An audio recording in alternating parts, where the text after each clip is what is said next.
Olá pessoal, tudo bem? Sexta aula de Geografia aqui com o tema de Organização das Nações Unidas.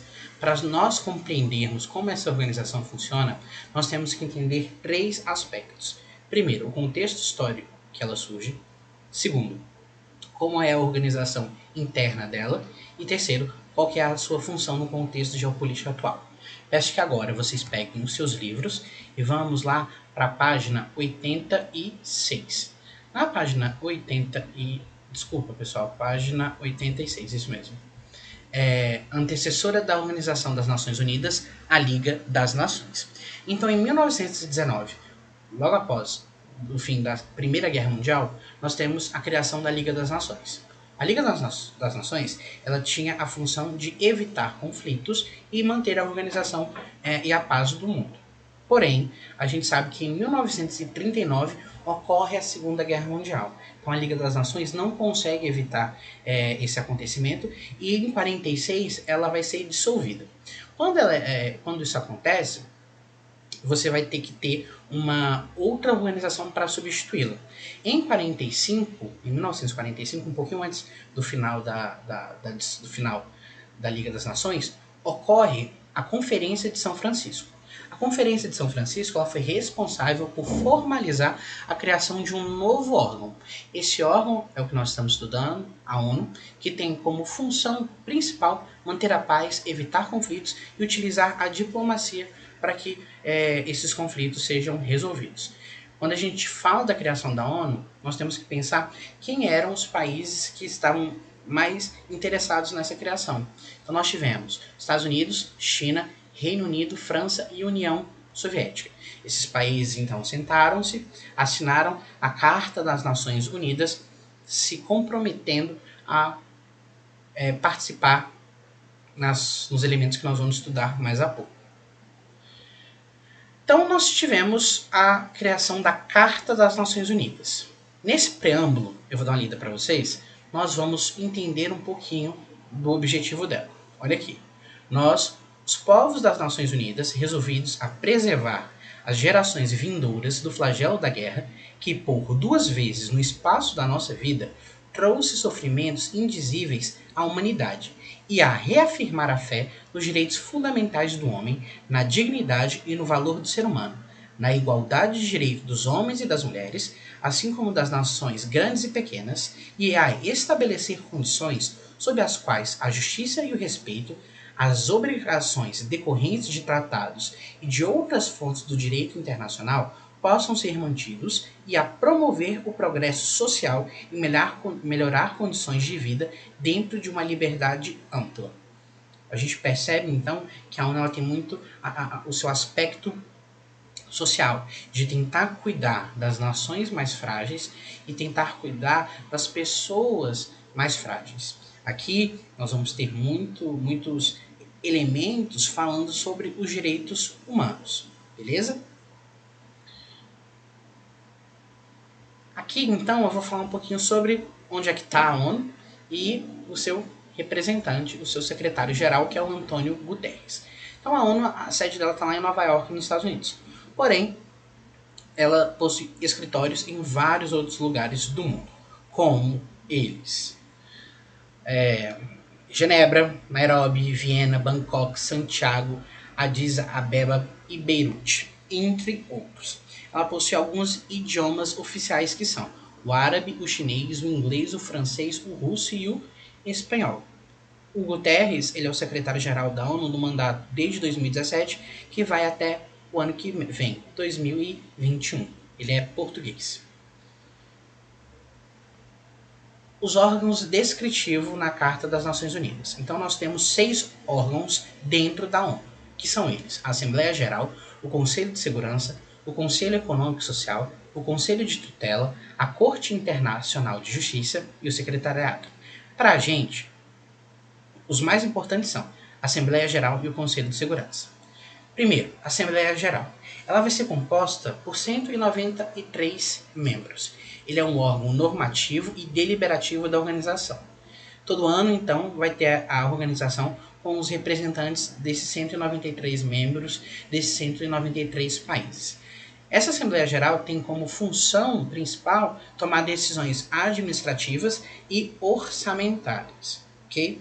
Então, todas as pautas que são postas para votação a respeito de questões de paz, questões de segurança mundial, os 193 membros vão votar, e para que isso seja aprovado, 2/3 precisam votar a favor.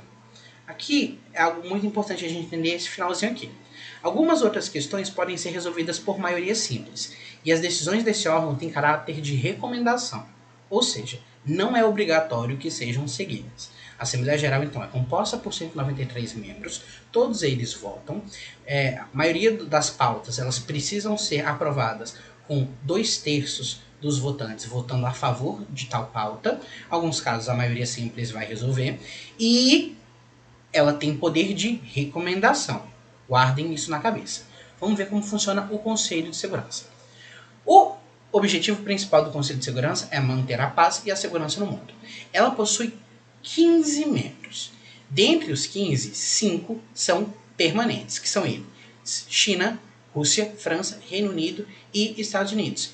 E foram definidos no contexto de criação da ONU, logo após a Segunda Guerra Mundial. Foram esses 5 países que lá na criação da ONU assinaram a carta e deram o pontapé para o surgimento desse órgão. Apesar de todos os membros votarem e as decisões serem tomadas mediante o voto de 9 dos 15 membros, os permanentes têm o poder de veto, ou seja, podem barrar uma decisão com a qual não estão de acordo. Então nós temos 15 membros, ok? 5 são fixos, só que os 5 fixos eles possuem poder de veto. Então eles podem vetar alguns acordos, algumas coisas que os desagradem. Isso vai gerar em alguns momentos uma tensão muito grande, uma dificuldade de chegar a um consenso. É muito importante diferenciar a Assembleia Geral do Conselho de Segurança. O Conselho é responsável por intervir nos conflitos, definindo acordos de paz, mediações, ações jurídicas e sanções. E, em último caso, pode utilizar a força para manter seus objetivos intactos. Os membros das Nações Unidas concordam que poderão agir de acordo com os pedidos do Conselho de Segurança, caso seja necessário. Aqui é importante a gente entender que o Conselho de Segurança ele não tem mais o poder de recomendação.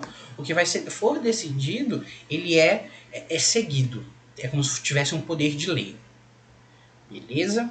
Conselho Econômico e Social, Conselho de Tutela e todos esses outros aqui não são tão importantes para a gente agora. Mas eu peço que vocês deem uma lida nos outros, ok? Vamos lá. A questão dos direitos humanos. Um assunto polêmico demais. Ok. Direitos humanos. Quando a gente pensa no direito humano, o nome já diz tudo. Ele é um direito humano. É um direito de qualquer ser humano. Tá? A ONU, então, ela tem um compromisso por meio da Declaração Universal dos Direitos Humanos, a DUDH, que foi elaborada ali em Paris em 1948 na Assembleia Geral das Nações Unidas. Aqui a gente vai tentar organizar a liberdade e a autonomia que os países têm. Então, se você voltar lá nas nossas aulas em que eu falava sobre nações, a ideia de nação, a liberdade de um país, por exemplo, é importante a gente entender que essa liberdade é interessante que ela esteja de acordo com os direitos humanos. Beleza? Vamos aqui dar uma lidinha nessa declaração, uma parte dessa declaração. Então, a Declaração Universal dos Direitos Humanos faz menção à Carta das Nações Unidas, reafirmando os direitos humanos como um importante objetivo a ser alcançado. Considerando que os povos das Nações Unidas reafirmaram na Carta da ONU sua fé nos direitos humanos, fundamentais na dignidade e no valor do ser humano e na igualdade de direitos entre homens e mulheres, e que decidiram promover o progresso social e melhores condições de vida em uma liberdade mais ampla. A Assembleia proclama a presente Declaração Universal dos Direitos Humanos como o ideal comum a ser atingido por todos os povos e todas as nações. É muito interessante você pensar nessa ideia que a ONU cria com os direitos humanos, tá? Aqui então nós temos algumas características mais importantes dos direitos humanos. Vou ler alguns para vocês, mas eu peço que vocês parem aqui, leiam todos e pensem, reflitam sobre esses direitos humanos que estão na Declaração Universal dos Direitos Humanos. Então, ó, os direitos humanos são fundados sobre o respeito pela dignidade e o valor de cada pessoa. Os direitos humanos são universais, o que quer dizer que são aplicados de forma igual e sem discriminação a todas as pessoas. Os direitos humanos são inalienáveis e ninguém pode ser privado de seus direitos humanos. Eles podem ser limitados em situações específicas. Por exemplo, o direito à liberdade pode ser restringido se uma pessoa é considerada culpada de um crime diante de um tribunal e com o devido processo legal. Esses três aqui são fundamentais. Então, é você entender que os direitos humanos, eles afirmam que todo ser humano, todo indivíduo, ele possui direito.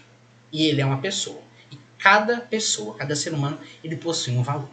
Ele vai ser universal. Então não importa nenhuma questão étnica, nenhuma questão religiosa, nenhum aspecto social, nenhuma questão de gênero, nenhum elemento sexual. Todos os seres humanos possuem esses direitos. E aqui nós temos então que em alguns contextos a gente sabe que o direito à liberdade ele pode ser cassado se aquela pessoa ela representa algum mal ou algum perigo à sociedade. Ok? Leiam todos com bastante atenção. Aqui eu quero que vocês também deem uma lida tudo que estiver falando sobre os direitos humanos, sobre essa questão dos imigrantes, pessoas com deficiência, a questão étnica, lutar pelos direitos das pessoas negras, pela igualdade de gênero. Todos esses elementos eles são muito importantes para que nós possamos viver em uma sociedade que abraça a diversidade e trata todo mundo com respeito e com dignidade. Ok? Mesmo com todas as lutas, igual diz esse parágrafo, os direitos humanos ainda são bastante desrespeitados em várias áreas do mundo, como é possível observar em países que se encontram em guerra civil, onde o respeito aos direitos humanos básicos, como os ligados à educação, moradia, saneamento e alimentação, é ignorado.